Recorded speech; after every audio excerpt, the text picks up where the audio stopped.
नमस्कार। पहली खबर न्यूज में आप सभी का स्वागत है। कृपया पहली खबर न्यूज देखने के लिए चैनल को लाइक और सब्सक्राइब अवश्य करें। जनसुराज के सुप्रीमो प्रशांत किशोर विधानसभा चुनाव 2025 के मद्देनजर पूर्णिया पहुंचे, जहां उन्होंने पूर्व सांसद पप्पू सिंह के निवास पर प्रेस वार्ता का आयोजन किया। इस दौरान उन्होंने बिहार के मुख्यमंत्री नीतीश कुमार और देश के प्रधानमंत्री नरेंद्र मोदी पर सीधा प्रहार किया। उन्होंने कहा कि चुनाव के वक्त ही उन्हें बिहार की याद आती है, उसके बाद वे चले जाते हैं। अब नीतीश कुमार की मानसिक स्थिति ठीक नहीं है। 13 करोड़ बिहार की जनता उनके भरोसे नहीं चल सकती। देखा जाए तो आज अगर एक शिक्षक, सिपाही या अन्य किसी पद पर बहाली के लिए उनका मेडिकल फिटनेस जरूरी होता है। मैं मानता हूं कि नीतीश कुमार को स्वयं अपना मेडिकल फिटनेस लोगों के सामने प्रस्तुत करना चाहिए। आगे प्रशांत किशोर ने कहा कि नीतीश कुमार ये सोच रहे हैं कि वे अपने काम के बदौलत जीत रहे हैं, तो ये सरासर गलत है। लोगों के पास विकल्प नहीं होने के कारण आज उनकी जीत हो रही है। आगे क्या कुछ कह रहे हैं प्रशांत किशोर, आप भी सुने। 2 अक्टूबर को दल बनने के बाद से धीरे धीरे ही सही, लेकिन इस जनसुराज का जो विचार है, जो परिकल्पना है, उसका एक संगठनात्मक स्वरूप सीमांचल के उन जिलों में भी शुरू हो गया है जहां पर अभी पदयात्रा नहीं हुई है, लेकिन दल की परिकल्पना से प्रभावित लोग दल से जुड़कर अपना राजनीतिक कार्यक्रम शुरू कर चुके हैं। उसी के तहत जैसे आप देख रहे हैं, कुछ साथियों से आपका परिचय हो रहा है। किशनगंज, अररिया, पूर्णिया और कटिहार, इन चारों जिलों की जो राजनीतिक गतिविधि है जनसुराज के नजरिए से, वो पूर्णिया के इसी कैंपस से उदय जी जो बड़े भाई हैं, उनके मार्गदर्शन में और उनका जो अनुभव है इस क्षेत्र का, उनके मार्गदर्शन में इस चीज को आगे बढ़ाया जाएगा। लेकिन आने वाले कुछ महीनों में आप मुझे भी यहाँ ज्यादा देखेंगे और हम लोग की कोशिश होगी कि सीमांचल के हर एक सीट पर, जैसे पूरे 243 में जितनी मेहनत, जितनी तैयारी अन्य बिहार के अन्य राज्य के अन्य हिस्सों में की जा रही है, उतनी ही ईमानदारी, उतनी ही मेहनत और परिश्रम करके सीमांचल की इन सीटों पर भी जनसुराज एक बेहतर विकल्प के तौर पर जनता के सामने अपना नजरिया, अपना विकल्प प्रस्तुत करे।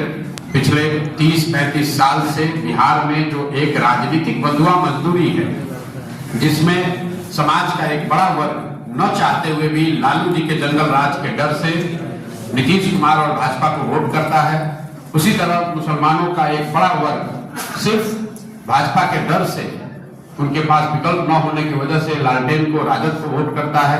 उस विकल्पहीनता को खत्म करना, राजनीतिक बंधुआ मजदूरी को खत्म करना, ताकि विकल्प के अभाव में किसी व्यक्ति को गलत दल और नेता का चुनाव न करना पड़े, उनको वोट न देना पड़े। इसलिए जनसुराज की स्थापना, एक उद्देश्य जनसुराज की स्थापना के पीछे वो भी है, बिहार में भी शिक्षा और पलायन पर बात हो, बिहार में भी विकास की बात हो, बिहार भी देश के कुछ अन्य राज्यों की तरह विकास के पथ पर वापस जाए। इस देश में 5 ऐसे राज्य हैं जहां से पूरे देश की 1/3 इकोनॉमी है। केरल, तमिलनाडु, कर्नाटक, आंध्र प्रदेश और तेलंगाना। ये 5 राज्यों में 1/3 देश की इकोनॉमी है। ये 5 राज्य में अलग अलग भाषा बोली जाती है, अलग अलग विचारधारा के दल वहां पर शासन में हैं, अलग अलग नेता हैं, लेकिन एक चीज कॉमन है, आजादी के बाद आज तक इन 5 राज्यों में कोई एक मुख्यमंत्री, कोई एक नेता 10 वर्ष से ज्यादा मुख्यमंत्री नहीं बना। क्यों?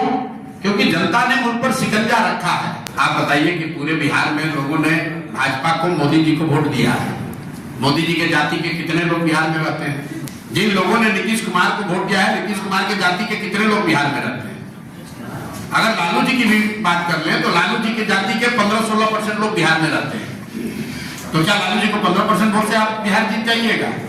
ये जो बात आप लोग रोज फैलाते हैं, ये भी नहीं समझते कि आप लोग बिहार का कितना बड़ा नुकसान कर रहे हैं।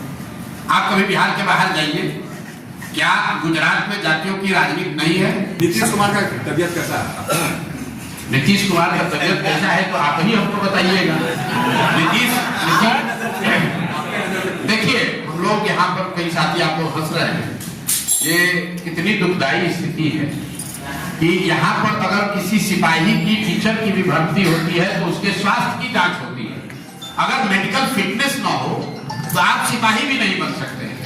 13 करोड़ लोगों का भविष्य, आपका और आपके बच्चों का भविष्य एक ऐसे व्यक्ति के हाथ में आज है इसके मानसिक स्थिति के, जिसके मानसिक स्वास्थ्य को लेकर हर तरह का स्पेकुलेशन चल रहा है। और ऐसा नहीं है कि ये आपको हमको पता है तो नरेंद्र मोदी और अमित शाह जी को इसकी जानकारी नहीं है। सबको मालूम है कि नीतीश कुमार शारीरिक तौर पर थक गए हैं और मानसिक तौर पर कहीं ना कहीं स्वस्थ नहीं है। ये बात हम नहीं कह रहे। सबसे पहले नीतीश कुमार जी के मानसिक स्वास्थ्य पर टिप्पणी उन्हीं के मित्र भाजपा के बड़े नेता सुशील मोदी ने किया। आप जाकर वीडियो देख लीजिए। नवंबर 2023 में विधानसभा के सामने सुशील मोदी ने कहा कि नीतीश कुमार की को मानसिक रोग हो गया है, गंभीर मानसिक बीमारी हो गई है। उसके बाद से तमाम नेता ये बात कहते रहे।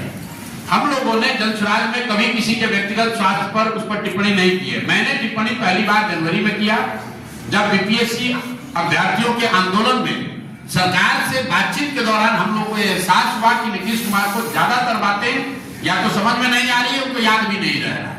तो हम लोगों ने ये डिमांड करी है कि भाई ये रोज की चर्चा बंद हो। इसके लिए जरूरी है कि नीतीश कुमार स्वयं से एक मेंटल फिटनेस का रिपोर्ट जारी कर दे। वो न करे तो कम से कम पत्रकारों के सामने आकर, कुछ नहीं तो अपने राज्य के जिला का नाम बता दे, मंत्रिपरिषद में साथियों का नाम बता दे। जहां तक हम लोग जानते हैं नीतीश कुमार अपने मंत्रिपरिषद के साथियों का नाम बताने की स्थिति में आज नहीं है। फिर भी उनको मुख्यमंत्री बना के रखा है। किसने रखा है? भाजपाइयों ने रखा है। जो भाजपा दूसरे राज्यों में दूसरे दलों को तोड़कर, नेताओं को खरीद कर अपना दल, अपना सरकार बनाता है, कोई ये पूछने वाला नहीं है कि भाई बिहार में तुम्हारे 75 विधायक हैं, नीतीश जी के 42 है, तुम इतना बड़ा दरिया दिल कैसे हो गए हो कि नीतीश जी को मुख्यमंत्री बना रखा है। तो मेरे भाई, ये बिहार की के तकदीर में ये हमेशा गलती रही है। जैसे पहले कांग्रेसियों ने हम लोग को लालू के हाथ में बेचा, उसी तरह भाजपाइयों ने बिहार के लोगों के भविष्य को नीतीश के हाथ में बेच दिया है। इसीलिए मैं हमेशा कहता हूं कि बिहार के बर्बादी के लिए जिम्मेवार लालू नीतीश हैं, लेकिन इसके असली गुनाहगार कांग्रेसी और भाजपाई हैं। लालू जी अपने जीवन में बिहार में एक ही बार जीते हैं, 1995 में। उसके बाद लालू जी जितनी बार सत्ता में आए वो कांग्रेस जैसे दलों के सहयोग से आए। नीतीश कुमार अपने लंबे जीवन काल में सिर्फ एक बार 117 तक पहुंच पाए 2010 में। उसके बाद जितनी बार मुख्यमंत्री रहे वो भाजपा के सहयोग से रहे। तो असली गुनाहगार कहीं ना कहीं भाजपा और कांग्रेस है, जो चंद सांसदों के समर्थन के लालच में बिहार की चिंता नहीं करते हैं। दिल्ली में बैठ के सोनिया गांधी को अगर 15-20 सांसदों का समर्थन लालू जी देते रहे तो बिहार में जंगल राज उनको नहीं दिखेगा। उसी तरीके से आज 12-15 सांसदों का सहयोग मोदी जी को मिल रहा है, तो उनको बिहार के लोगों की त्रासदी, बिहार के बच्चों की अशिक्षा, पलायन उनको नहीं दिखेगा। अगर 2015 में नीतीश कुमार को, महागठबंधन को मुसलमानों ने वोट नहीं किया होता तो नीतीश कुमार संन्यास लेकर कहीं गांव में बैठे रहते। इसलिए अगर आप गांधी की बात करते हो, समाजवाद की, लोहिया और जयप्रकाश की बात करते हैं, तो आपकी ये जिम्मेवारी है कि जब आज आपके हाथ में है कि ये कानून बन सकता है या नहीं बन सकता है, तो आपको गांधी के विचारों के साथ खड़ा होना चाहिए। इन लोगों के साथ अन्याय नहीं होने देना चाहिए। और अगर वो नहीं सुनते हैं, वक्त का कानून बनता है, तो आप लिख कर रखिए, सबसे बड़ा खामियाजा, सबसे बड़ा राजनीतिक नुकसान बिहार में जदयू को होगा। क्योंकि जैसे सीए एनआरसी में नीतीश कुमार ने गलती की तो हम जैसे कई साथियों ने उनका साथ छोड़ा। मुझे लगता है कि वक्त पर अगर नीतीश कुमार ने भाजपा के साथ रहकर वोट किया तो मुसलमानों का जो भी रहा सहा विश्वास या समर्थन उनको हासिल है, वो सब कुछ उनसे हट जाएगा।